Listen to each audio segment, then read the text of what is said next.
A murderer, hero, savior of Rome, manipulator, genius, authoritarian leader, nephew of Julius Caesar, first emperor of Rome, Augustus, previously known as Octavian Caesar. A man who suffered from illnesses his whole life but won the civil war, outsmarted and outmaneuvered everyone in Rome, ruled from the shadows, fooled the Senate, took control of the masses, turned the Roman Republic into the great Roman Empire.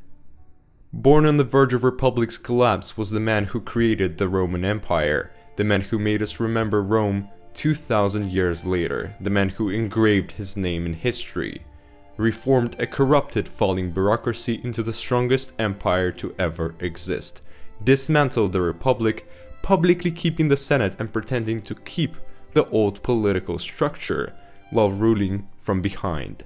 Augustus never used the word emperor, one of the most significant humans to ever exist, the first and greatest Roman emperor. The deck of cards Augustus got at the start of his life was brilliant and terrible at the same time. He was the nephew of the great Julius Caesar, one of the most influential and important individuals to ever exist, the most powerful figure in all of Rome. At the same time, Augustus was a sickly child. He suffered from illnesses his whole life, even though was able to live quite long. He was never strong physically, and his health always held him back. The path of a Roman general definitely wasn't for him. His illnesses presented a great challenge. Even though Augustus didn't have any physical exceptional abilities, he was always good at making connections, good at conversation, good at convincing others of his ideas, and good at manipulating. He was, by nature, a politician that perhaps Rome needed. He knew how to control others, make people love and respect him, while he gained control. Those are the qualities that made him who he is. They allowed him to achieve what he did, end the Republic and establish the Roman Empire. By the time Augustus died at the age of 75, the Republic was forgotten. It was an ancient form of government. Rome now was an empire and would stay one for a very long time. Augustus built such a strong foundation that despite the many horrible emperors that followed, the empire survived. Despite what they've done, Tiberius, Nero, and Caligula did not end the empire. It survived. Despite the horrific emperors, survived because of the base Augustus laid.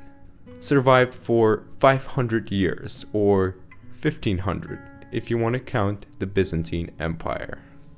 Augustus wasn't a good man by our modern standards. He wasn't virtuous and he wasn't compassionate, but he was great. He wanted to win and rule the Roman Empire, and he did exactly that. Augustus was a much smarter politician than his uncle.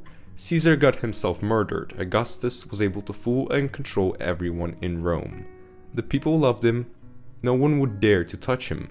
He was the savior of Rome, the son and heir of the great Julius Caesar.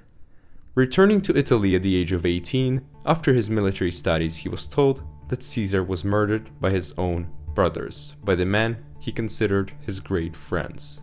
In his will, he had adopted Octavian as his son and had made him his chief personal heir.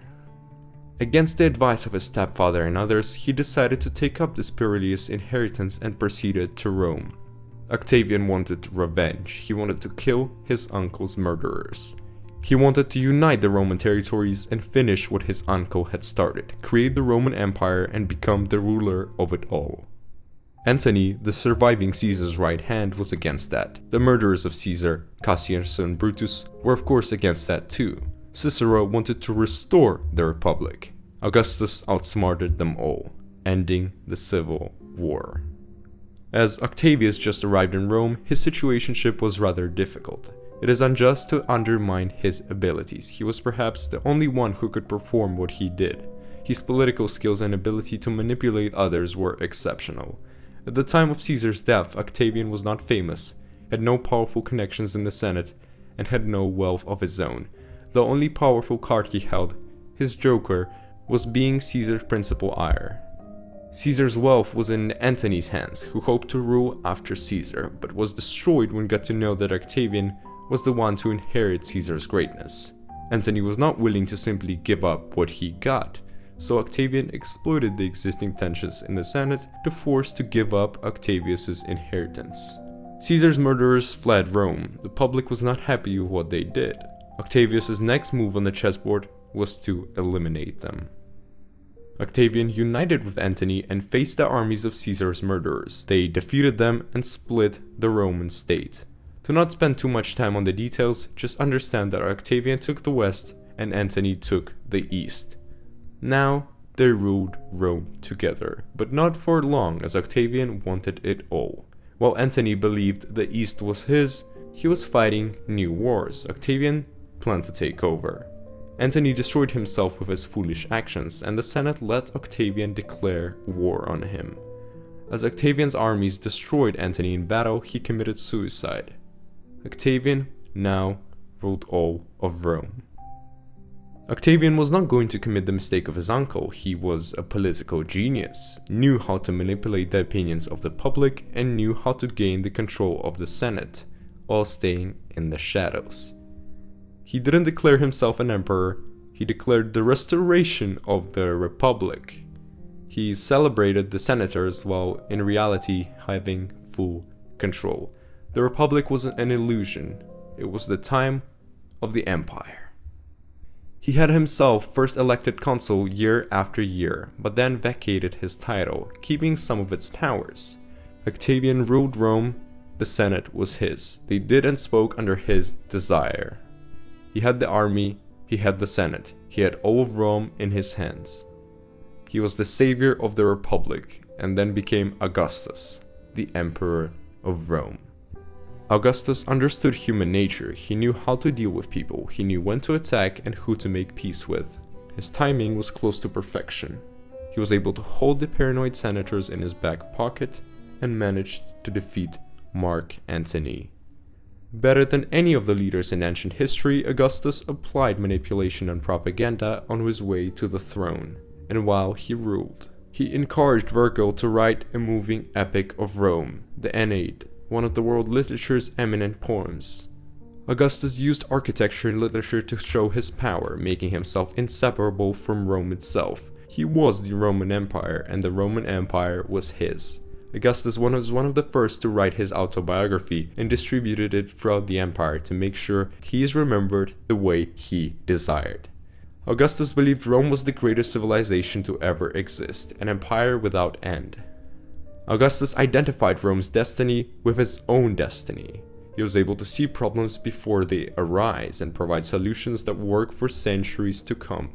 He was a true statesman and the founding father of the Roman Empire.